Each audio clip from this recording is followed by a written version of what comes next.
Sir, please wait. Won't you buy our jasmine flowers? We only have 2 left, called out a dirty little boy, tugging at the sleeve of a man named Chris. Pause, can you imagine 3 young kids, all alone, fighting to survive on the streets? Stay with us on Dark Voices to uncover their heartbreaking story. Please, sir, have a heart, added a little girl on the verge of tears. This could be your first purchase of the day, sir. Just $1 so we can go home. We're starving, pleaded another boy, scratching his head. Pause, what would you do if you met these children? Their story gets even more shocking, keep listening to Dark Voices. Chris didn't understand why, but something about the children's words hit him hard in the chest. They looked to be around 5 years old, yet they already seemed familiar with the harshness of life. Where are your parents? Chris asked the 3 children. We don't have parents anymore, sir, replied the girl. Our grandma took care of us when we were little, but she died, so now we take care of ourselves. You're all too young to be working, Chris said gently. Don't you have any other relatives? We do, the girl replied sadly. But they don't want us, so we don't force ourselves on them. We can work for ourselves anyway, added the boy, who seemed to be the eldest among the 3. Chris thought they might be triplets. They looked so much alike. You should be protected. You're all still minors, Chris said. There's also the Child Services Department. Have you heard of CPS? The moment he mentioned that, he noticed the fear flash across the kids' faces.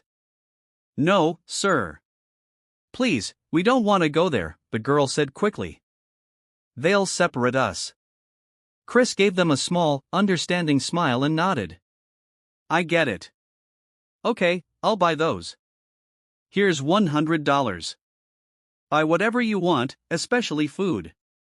The kids stared at the money in disbelief. Then all 3 of them threw their arms around Chris in a tight hug. Thank you so much, sir, the little girl exclaimed. Then, without waiting, the 3 ran off, handing Chris the last 2 jasmine flowers as they left. Chris stood there, frozen, still looking in the direction the children had gone. His heart ached in a way he couldn't explain. Chief, good thing you made it back to Mission Hills, a fellow officer called out as Chris snapped out of his thoughts. Yeah, I just came back to the station for something, Chris replied. He hadn't worn a police badge in years. Not since the woman who gave his life meaning disappeared. Don't you ever think of coming back to the force? Crime's on the rise these days, said his colleague, Escond. Same old cases, Escond, Chris chuckled. Nothing's changed. So, where are you stationed now, Chief? Escond asked with curiosity. I joined the Army's Scout Ranger program, Chris answered, amused at his friend's shocked expression. Wow, you don't waste time, Chief. From police to special forces, just like that. Chris just gave him a pat on the back. It had been 5 years since the woman who inspired his service had left. He quit the force, but the spirit of public service stayed with him.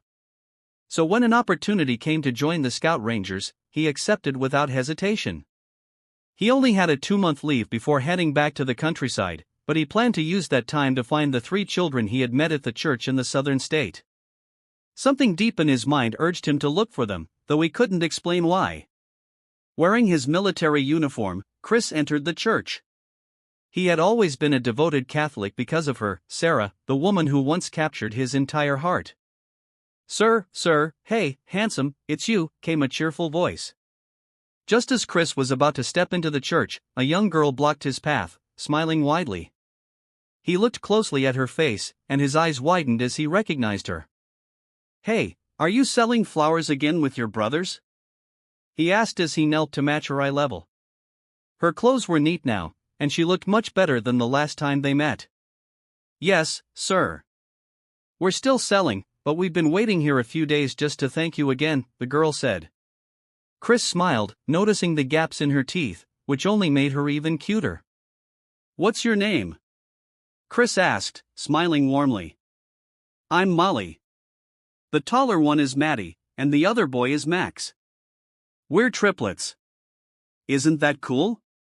She beamed. Chris couldn't help but grin and ruffle her hair.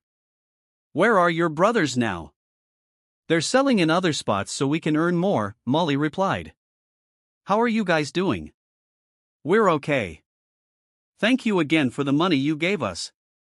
We were able to buy rice, Molly said. Chris's heart sank at her words. Have you sold anything today? Not yet, but maybe soon, she said with hope shining in her voice. Have you eaten?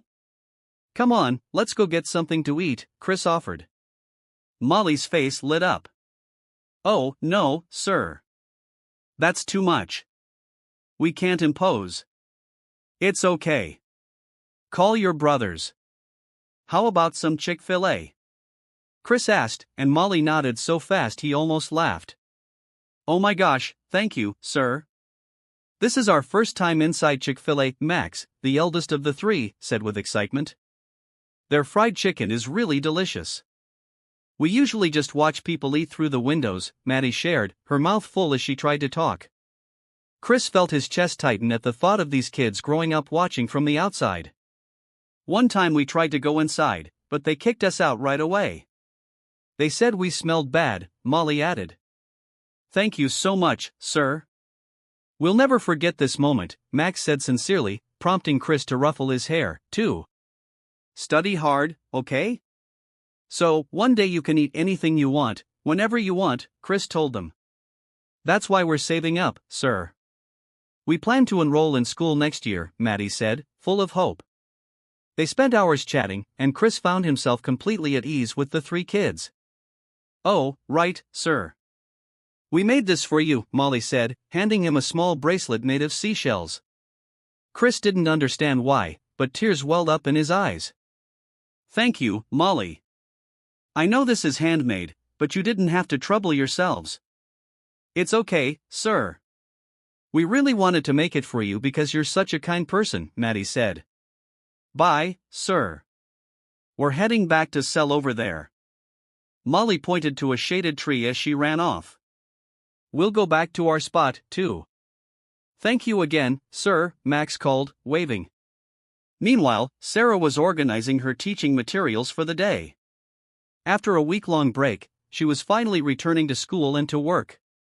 Sis, you've been a teacher for years, and yet you've got nothing to show for it, her older sister, Lucy, commented as Sarah quietly prepared her things. Sarah didn't reply. Their mother added, Why don't you take after your sister Lucy? She bought us a house and here you are still freeloading. You're not even embarrassed.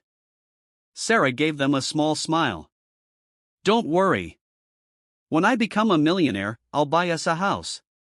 Just let me stay here for now, okay? Lucy rolled her eyes. Whatever, Sarah. You're just another burden to this family. Their mother grumbled as she slammed things around. You've got a job. Why don't you act like it? Sarah didn't answer. She quietly left and rode off on her borrowed scooter, heading up into the hills where she taught at a public elementary school in the countryside. She loved her job, especially because of the children. It was a reminder of the role she never got to fulfill, being a mother. Teaching wasn't just a passion. It was love. Miss Sarah, good morning. A little boy named Ben greeted her enthusiastically, wrapping her in a tight hug as she stepped onto the school grounds. Oh, that hug feels so good, Ben? Sarah said, hugging him back. You brought us bread again? The boy asked, grinning.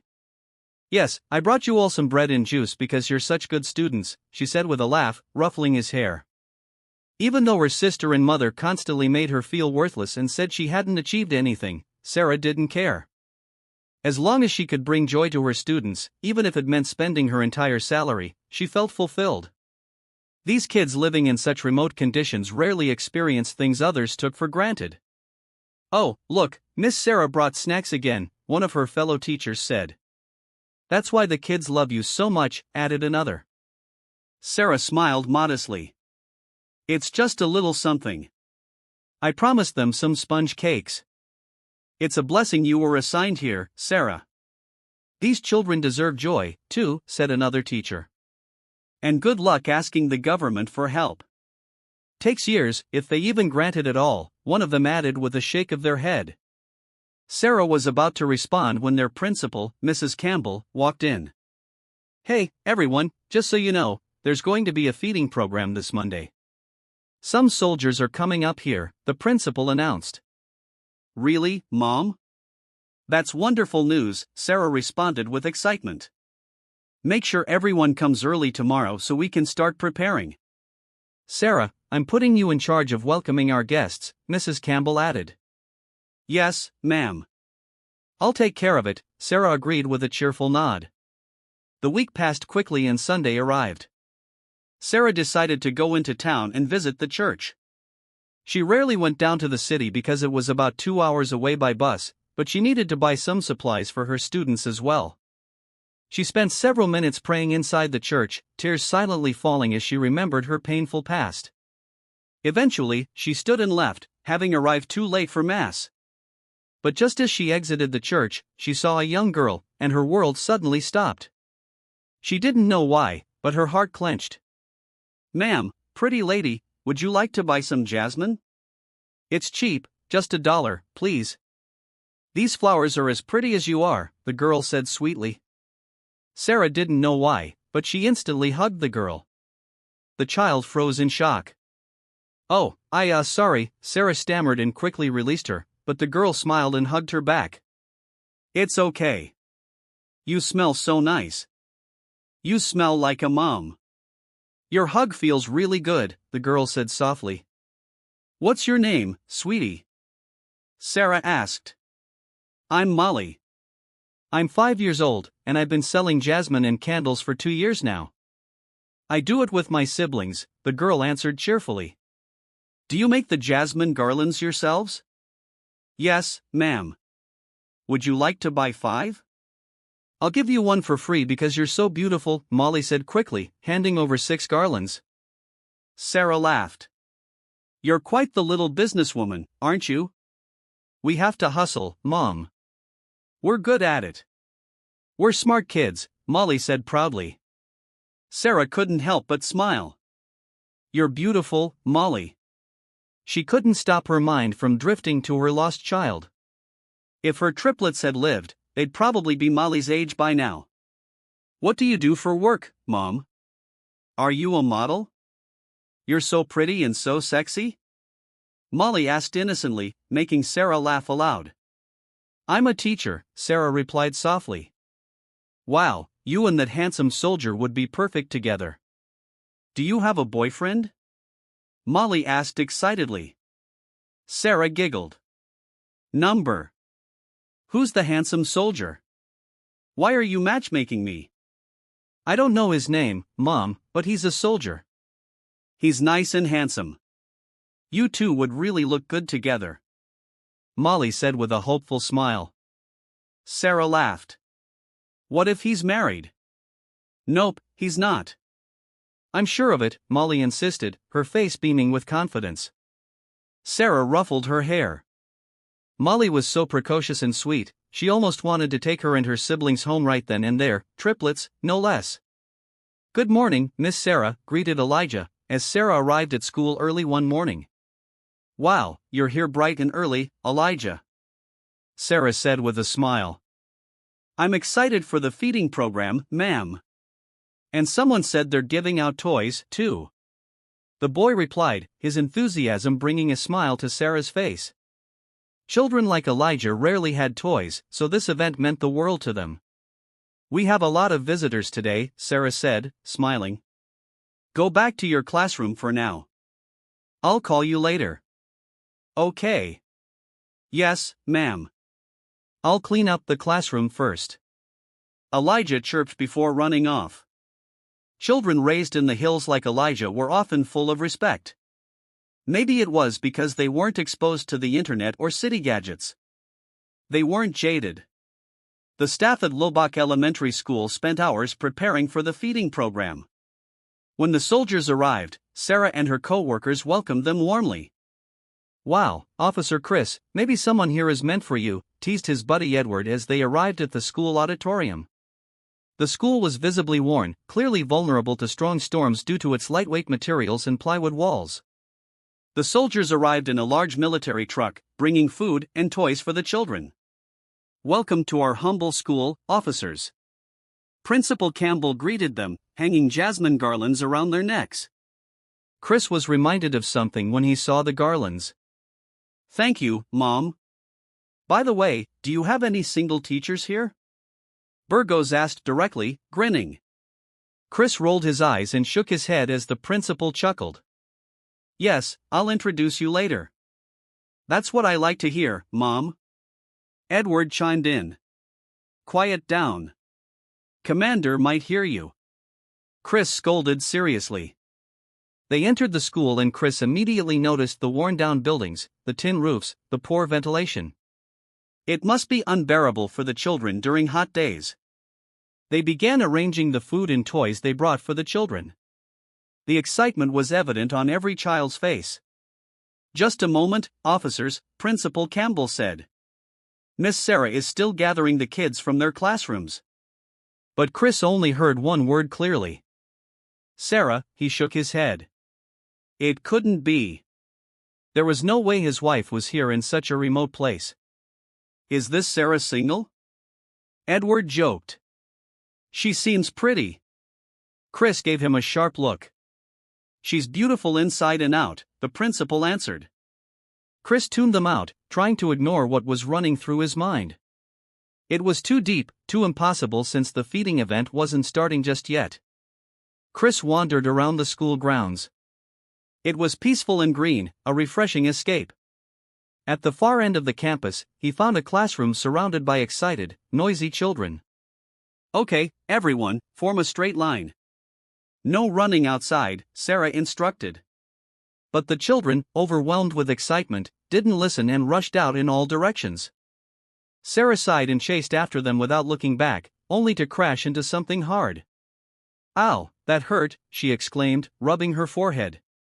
At that moment, Chris couldn't move. He didn't know what to do. His heart was racing like it was in a marathon. Sarah, he stammered. The woman turned to him, and it was as if she had seen a ghost. She quickly turned and began walking away. Chris grabbed her hand gently but firmly. Where are you going? You're running away from me again? He said, his voice pained. For 5 years, Chris had searched for his wife. Not even a shadow of her remained.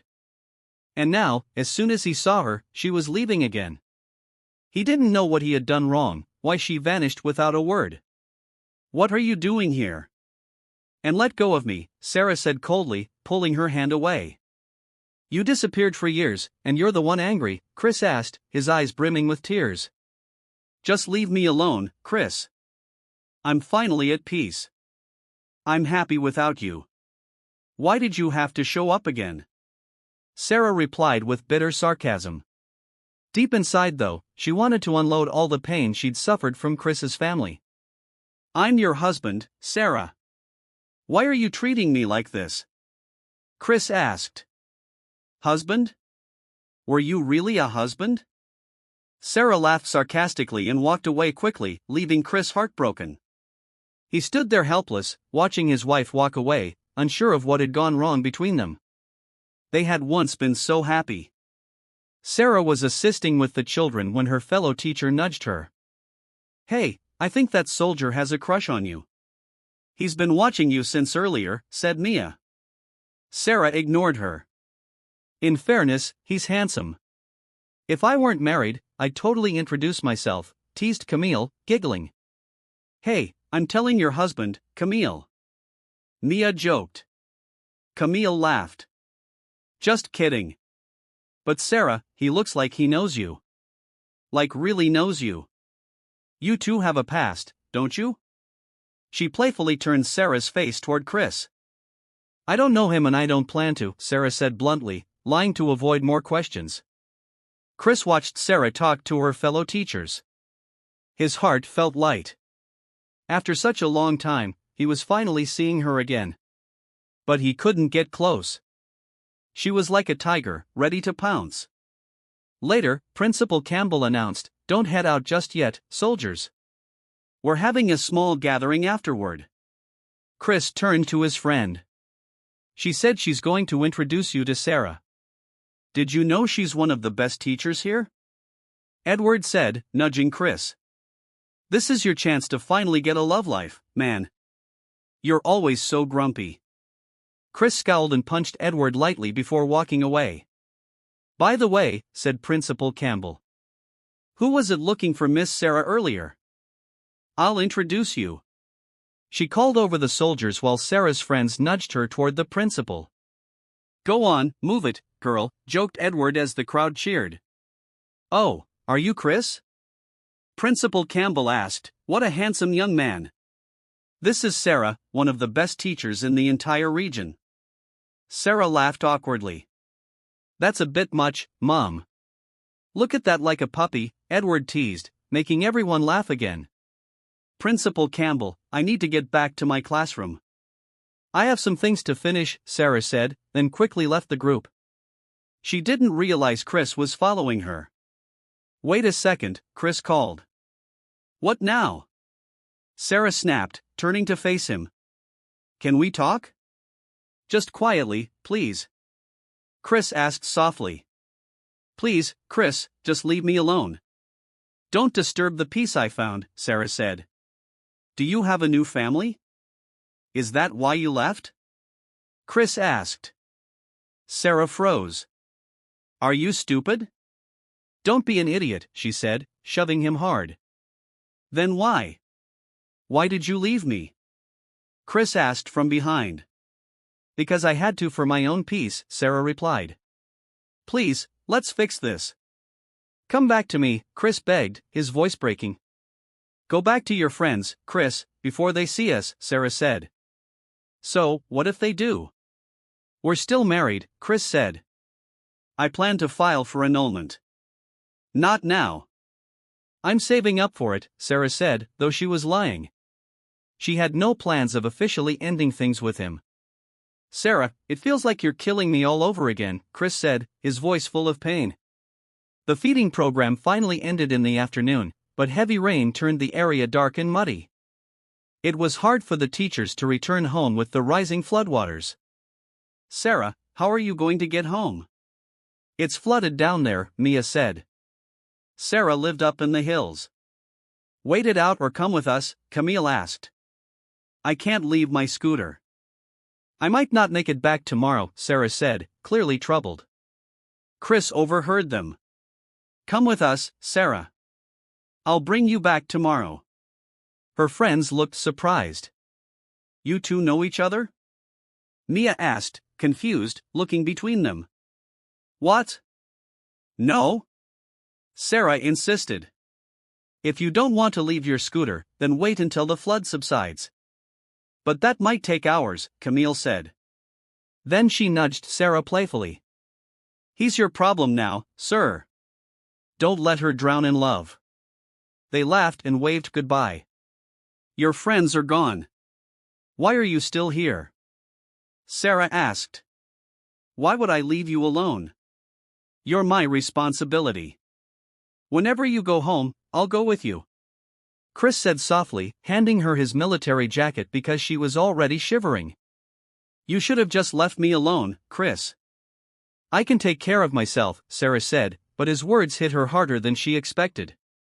Sarah went home filled with frustration, anger, and fear. She knew her life was about to be shaken again, all because of Chris. She had tried so hard to forget him. She knew leaving without explaining was wrong, but his family had hurt her too much to stay. Sunday came and Sarah decided to return to the big church downtown to pray about everything happening and also to check on the triplets selling jasmine. She immediately spotted Molly. Molly, Sarah called. Molly's eyes lit up and she ran to hug her. Miss Sarah, you're here. Oh, where are your brothers? Are they at other spots again? Sarah asked. But Molly suddenly burst into tears. Why? What's wrong? What happened? Sarah asked in alarm. I don't know where Max and Maddie are, Miss Sarah. Molly sobbed. A big man took them 2 days ago. What do you mean someone took them? Sarah asked, hugging the crying child tighter. She helped Molly sit down. I think it was Ben. He's the guy who takes our money sometimes. We didn't give him our earnings last week, Molly explained through hiccups. Who is Barden? Sarah asked. He's a thug around here. If we don't give him money, he beats us up. Molly said. Why didn't you go to the police? Sarah asked. They won't believe me. They just laugh and shoo me away. Sarah's heart ached too much to even respond. Come on, I'll take you to the station. Okay, but let's eat first. Have you eaten? Molly shook her head. Sarah couldn't understand how parents could abandon children and let them face such a cruel world. She had longed to be a mother, but God hadn't allowed her to raise her triplets. And yet, there were parents who could turn their backs on their children. Thank you, Miss Sarah. You have such a kind heart. Whoever your child will be is lucky, Molly said softly. Sarah felt tears prick her eyes. She took Molly to Chick-fil-A. They hadn't even sat down yet when Molly shouted excitedly, Officer Chris, handsome. Sarah turned and she wasn't mistaken. It really was him. Fate was playing its games again. Molly, Chris greeted happily, but he froze when he saw who she was with. Miss Sarah, this is the soldier I was telling you about. Isn't he so handsome? Molly said proudly. Sarah narrowed her eyes. Not really. His face is pretty average, she said coolly. She knew she was lying to herself. One of the reasons she'd fallen for Chris in the first place was his angelic face. If it hadn't been for his family, she never would have left. I think he's the most handsome person I've ever met here in the South, Molly said, grinning. Chris chuckled and gave a small nod while Sarah scoffed and rolled her eyes. I'll go ahead and order for us. What do you want? Chris offered, looking at Sarah. But Sarah just glared at him and brushed past, guiding Molly to the table. Do you know that grumpy guy, Molly? Sarah asked. Molly nodded and smiled. Yes, Mom. He's really kind. He bought from us and took us to Chick-fil-A before. Sarah sighed, annoyed all over again. We're not going to talk to him today, okay? His face is irritating me, she said lightly. Just as she was settling into her seat, Chris appeared and sat down across from them. I know you're mad at me for reasons I still don't understand, but the place is packed. Can I sit here for now? Chris asked calmly. Sarah let out an exaggerated sigh. You know each other? Molly asked curiously. No, Molly, I don't know any ugly men, Sarah said with a tone that made Chris smirk quietly. How can you lie like that, Sarah? Especially about the ugly part, he said with a laugh. You really are ugly, Sarah snapped back. Doesn't sound like what you used to tell me, Chris said, raising an eyebrow. Stop it already, Sarah muttered, now visibly annoyed, which made Molly giggle. By the way, Molly, where are your brothers? Chris asked. Sarah paused mid-bite, suddenly serious. Right. Molly told me someone took Max and Maddie. You're still in law enforcement, aren't you? Maybe you can help, Sarah said, turning to him. I'm not a cop anymore, but I can still help Molly. Chris replied gently, ruffling the girl's hair. Really, sir? Thank you so much, both of you. I hope you and Miss Sarah end up together, Molly said innocently. She had no idea about the couple's past. You want us to end up together? Chris asked in disbelief. Molly nodded eagerly while chewing her food. Yes, and I hope you adopt us. Sarah felt her heart swell. You want us to adopt you? Sarah asked. Yes, but only if it's you and Officer Chris together. I can tell you're both good people. Molly answered with such sincerity that it made both adults smile. Sarah didn't know how it happened, but she agreed to work with Chris to find the other two children. Within days, they located Max and Maddie in a horrible condition. Both had been beaten. Sarah and Chris were furious and vowed to get justice. In a snap decision, Sarah rented an apartment so the triplets could stay with her. She knew her family wouldn't accept them in their home. Thank you for taking us in, Malaloy said, helping her unpack. Don't worry. We'll help out around the house. Don't be silly. This was my decision. I really want to help you, Sarah replied softly. We'll repay you and Officer Chris when life gets better, Max said, sounding more mature than his age. Sarah couldn't help the tears that formed in her eyes. We're just happy to help. Come on, it's time to sleep, she said. But before she could guide them to bed, both boys hugged her tightly. We love you, Malaloy whispered, his words making Sarah's heart pound. It felt so good hearing those words. Good morning, Miss Sarah. That smells so good. What are you cooking? Asked Molly, who had just woken up. Sarah smiled and picked her up. Pork adobo. Want some? Yes, this will be the first time in our whole lives eating something like that. I know it's going to be delicious because you made it. Molly clapped excitedly. Call your brothers so we can all eat together, okay? It's a school day. Want to come with me to school today? Sarah asked. Yes, I want to study, too, Molly said with a hopeful smile. Sarah nodded. All three kids could fit on her scooter. As they were about to leave for the rural mountain school, Officer Chris appeared at their door in uniform, smiling brightly at Sarah. Good morning, Miss Sarah, he greeted. That grin stirring old memories in Sarah's mind. She quickly brushed them away. Nothing's good about a morning that starts with your face, she said with a glare. Chris just laughed and approached the children. Sir, you look handsome today. Are you trying to impress our beautiful Miss Sarah? Max teased, making Chris laugh harder. Nope. I'm here for you guys, he said. But part of him knew Sarah was also the reason he was standing there. Come on, let's go or we'll be late, Sarah called to the children, ignoring Chris, even though he looked great in uniform. Bye, sir, Molly waved. What do you mean bye? I'm going with you, Chris said, laughing. Sarah frowned. And what exactly are you going to do at our school? Escort you, he said casually. You'll all get there safely with me. No need to squeeze onto your scooter. Go crawl back to your cave, Chris. Stop messing with us, Sarah snapped. You two are so cute, like a cat and a dog fighting, Molloy commented, making them both go silent. Grandma used to say, if a boy and girl always fight, there's a big chance they'll fall in love, Max added, causing Chris to burst into laughter. Did you hear that, Miss Sarah? You might fall for me again, Chris teased with a wink. Never. Nope. Sarah shot back. Why don't you two just date? You're both single anyway, Molly said innocently. Chris smiled wider. That's a great idea, Molly, he high-fived her. Stop treating me like that, Chris, Sarah snapped. They say love is sweeter the second time around, Chris teased again, and it was clear he wasn't planning to give up on Sarah anytime soon. Say that to your demon mother, Sarah muttered angrily. Chris didn't say anything as he followed them up the hill to the school.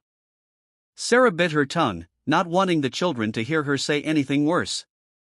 The look of surprise and curiosity was clear in the eyes of the children and teachers when Sarah and Chris arrived together, parking their motorbikes side by side while Sarah carried the triplets. Come along, you three.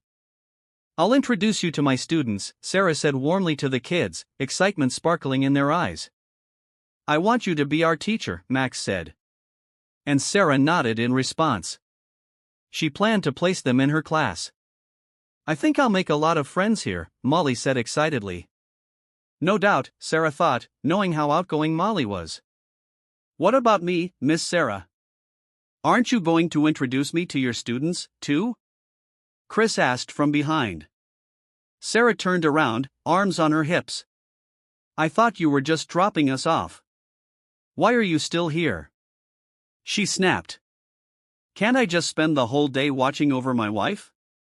Chris said softly. His words were clear as day and made Sarah's ears burn. Zip it, Chris. I'm not in the mood, Sarah warned seriously. Oh, are you mad now, Mrs. Salazar? Chris asked. Let me remind you, we're only married on paper. Don't start with me, Sarah said, dead serious. Good thing the triplets had already run into the classroom. They didn't hear any of that. But I'm still your husband, Miss D. Why are you pretending to be single? Chris muttered through clenched teeth, jealousy creeping in at the thought of someone else in her life. Sarah just sighed. It's my life. I get to live it how I want, she said as she walked off.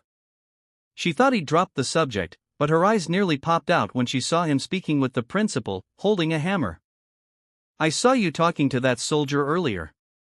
Don't tell me you don't know him, Sarah, because I'll smack you, Camille suddenly whispered, appearing out of nowhere. Sarah jumped in surprise. Her friend was always such a gossip. It was just a coincidence, Sarah replied quickly. I know you too well. You have a past, don't you? Camille pressed. Sarah just shook her head. Go back to your classroom. But Camille gave her a knowing look. I'll find out eventually, you little witch. Sarah chuckled under her breath and shoved her friend away. She was heading to the cafeteria when Chris whistled at her from behind. What now, Chris? She asked, clearly annoyed. Treat me to a snack, love, he joked.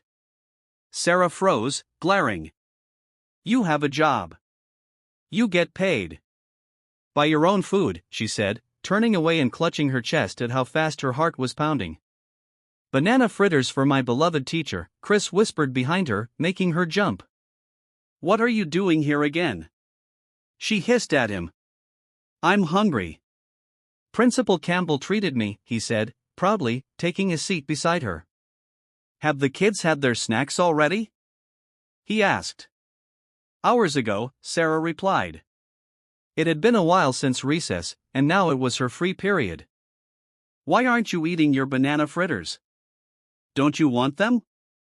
Chris asked when he noticed she hadn't touched the food.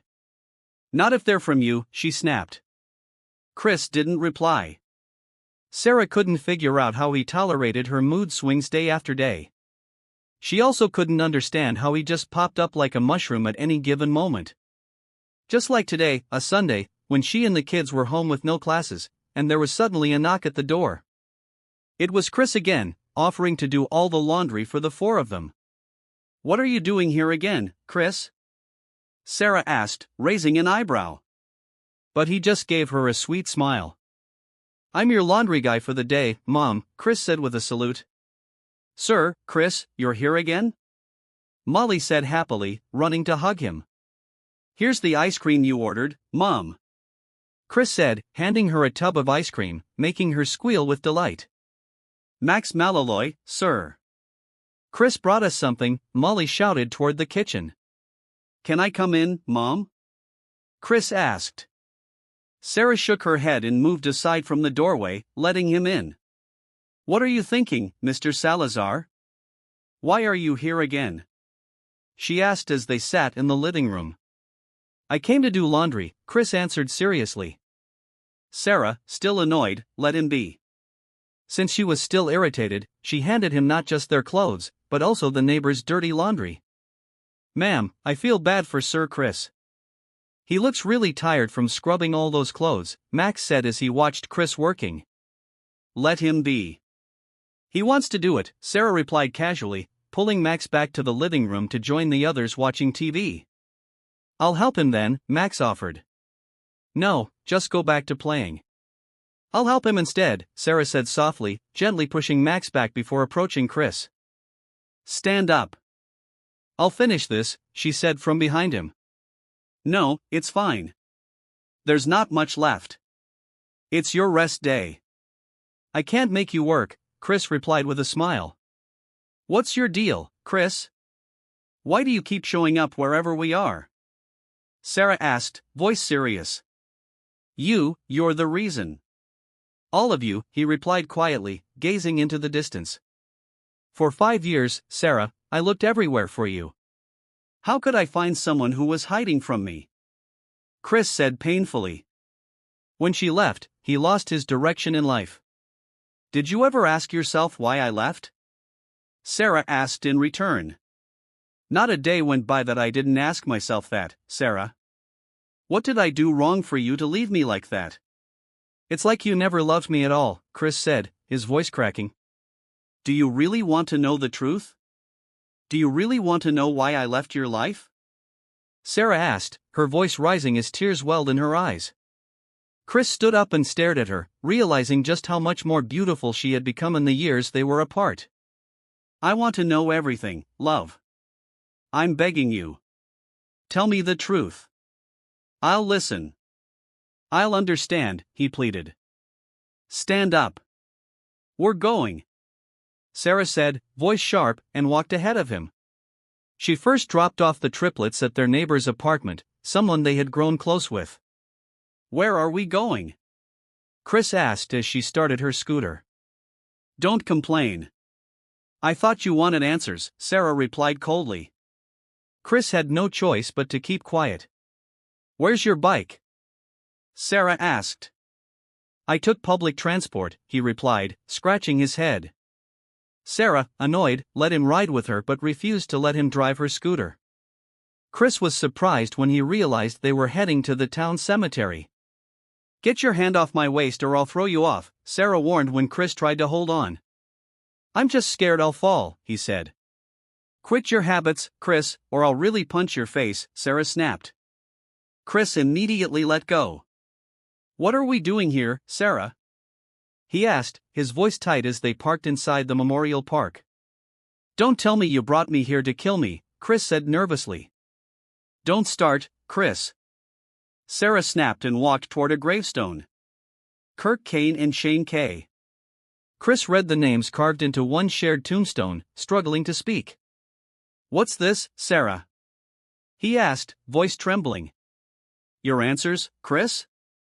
Sarah replied quietly. I don't understand. Please explain this to me, Chris said, now in tears, staring at the gravestone. To make the long story short, we had them. And I lost them, Sarah said, her voice hollow with pain. How? Why?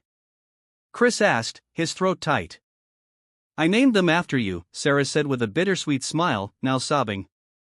When I left, I was going to tell you we were going to have children.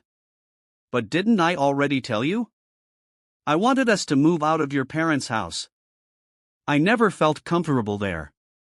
I felt like your mom never liked me and your sisters. Don't get me started, she added with a sarcastic laugh, though her voice cracked with hurt. Sarah, every day while I was at work, what did you have to endure from my mother?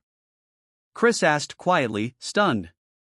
I took it for years, Chris, because I loved you. I begged you so many times to leave that house, but you said your mom would be alone if we left, so I stayed for you.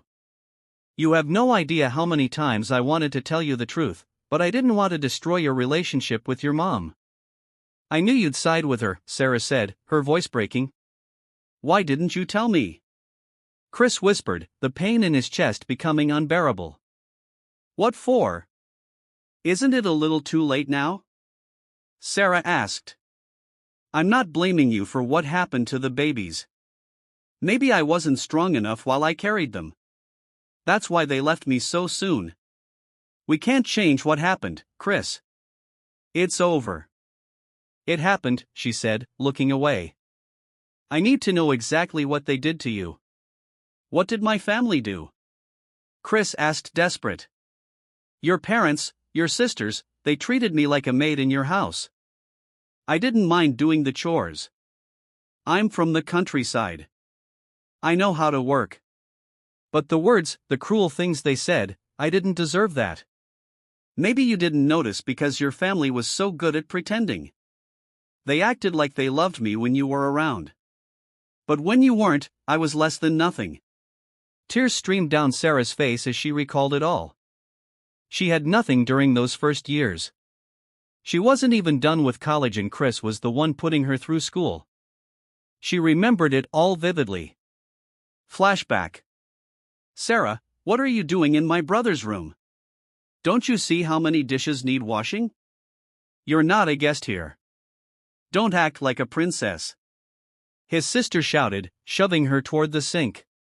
You're a burden. Useless. Why did my son have to marry someone like you? His mother sneered. His father added, "Don't eat with us, Sarah. My relatives are coming. Go eat in the maid's quarters." Another sister snapped.